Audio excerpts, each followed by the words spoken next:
times are tough, and I think what we need to do is take stock of how we do things. We need to look at the expense side of the budget first before we turn to you for any additional revenue. And I think what we need to do is understand that the old way of doing things no longer work. It never worked. It was never sustainable. And while we were the primary beneficiaries of getting a lot of resources over the past 35, 40 years, what we need to understand is now we need to look at the big picture. And if I'm elected alderman, I want you to understand that my background is in social work and crisis management and policy. And I think that this skill set is unique because I understand that I can bring together all the people in the neighborhood, the various city departments, understand what resources they bring to bear, and make the necessary decisions because I understand that there's a bigger picture out here.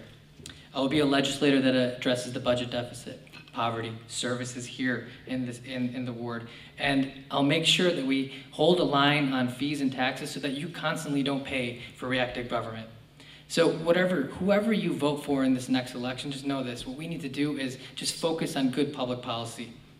And at the end of the day, we're one community and we're one city, and it's time we start looking at it that way. Thank you. Again, it's been an honor.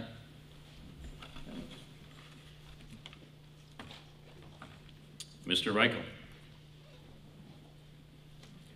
Thank you. And another thanks to everybody for coming out today and participating with us. Again, I really congratulate everybody for your civic engagement and for participating in the electoral process so that we can look at 2011 as the year that we moved forward here in the city.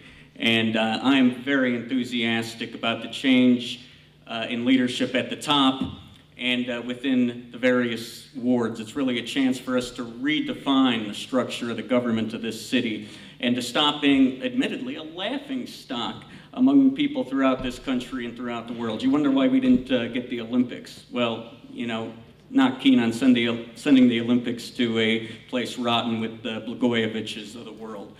But we can change that. We can work together, build from the ground up. And the key reason, everything keeps coming back to these budget shortfalls. And the reason the sitting city council can't manage to balance the budget and come up with a long-term sustainable solution is that, again, we're putting way too much of the tax burden on working and middle-class people and using city government as a means of empowering real estate developers, bankers, those that contribute millions of dollars into the coffers of the mayor and the various powerful aldermen. It's time, again, that we turn that upside down, start chopping from the top, start taxing those most capable of paying by introducing new property taxes on properties only over $1 million, by instituting of our social infrastructure while also balancing the budget. This is about empowering working people. Again, I am the son of a longtime Chicago Teachers Union delegate, somebody who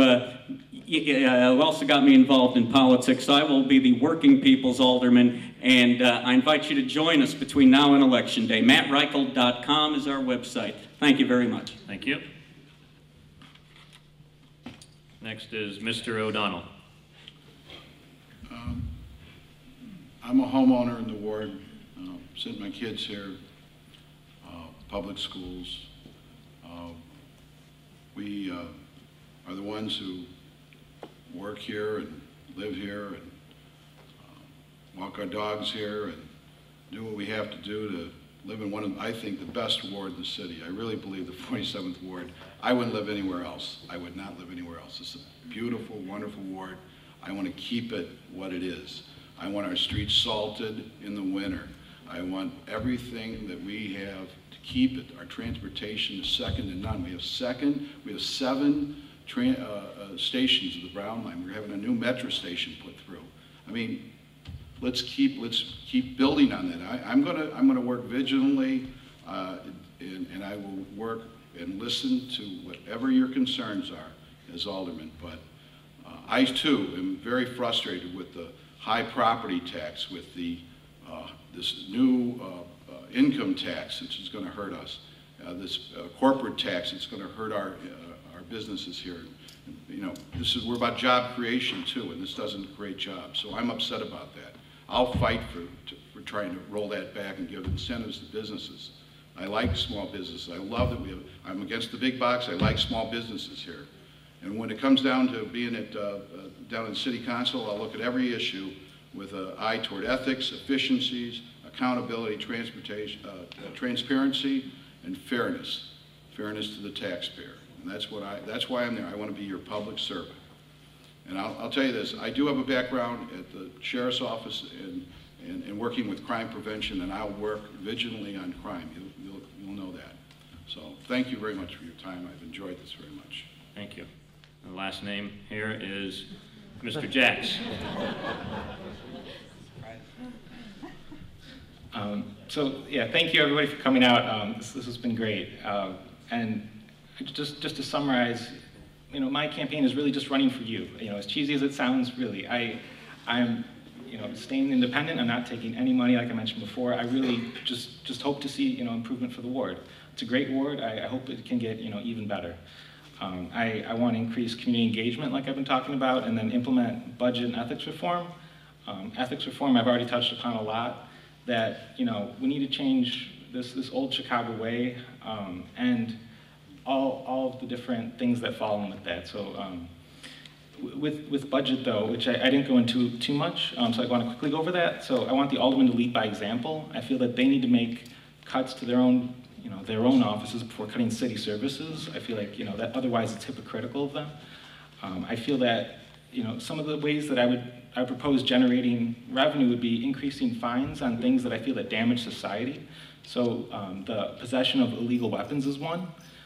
I feel that that's a fine that could be increased, and that would have a twofold purpose. One, that increased fine would deter that activity from happening, which it shouldn't be in the first place, and two, that might generate some revenue instead of having to increase taxes on law-abiding residents. Other things, I want to cut the city budget by improving city efficiencies, like as was mentioned before, the switching from ward-based garbage collection and grid-based. And just consider many other options like that. Quickly, my background, while I've never been elected, I have interned for 2 different state representatives, Democrat and Republican. I've worked for, over 2 years, done work for the Chicago Department of Environment, and my background in education is in political science and public policy, so I feel like I do have some of the perspective while not having been elected. I have some of that, so I just want to thank you, and the website is votetomjacks.com, so thank you. Right, thank you very much. So that concludes our candidates forum tonight.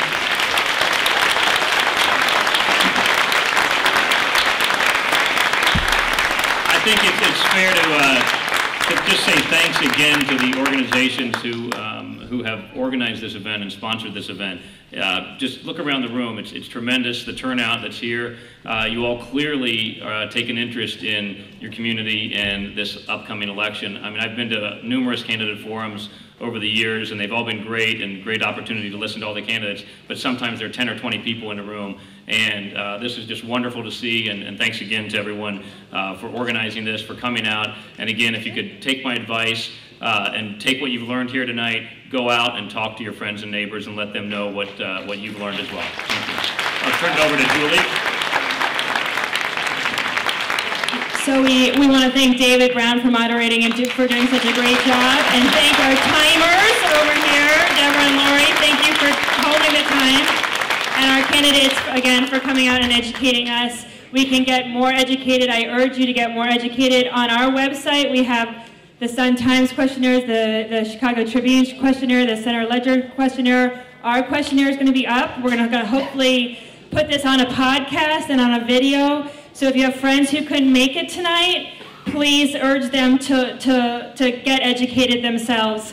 And we also, it's great to have been educated, and we're going to hold these guys accountable for what they say. Was everybody listening? Like we're on it. So, but thank you again for coming out, and for our partner organizations, Lakeview Action Coalition, ONE, and Roscoe Village Neighbors. Thank you again, and we want to be out of here, so they'll be here a little bit here available, but really we're going to try to clear it out. So thank you, Mr. Z and Cooley School again.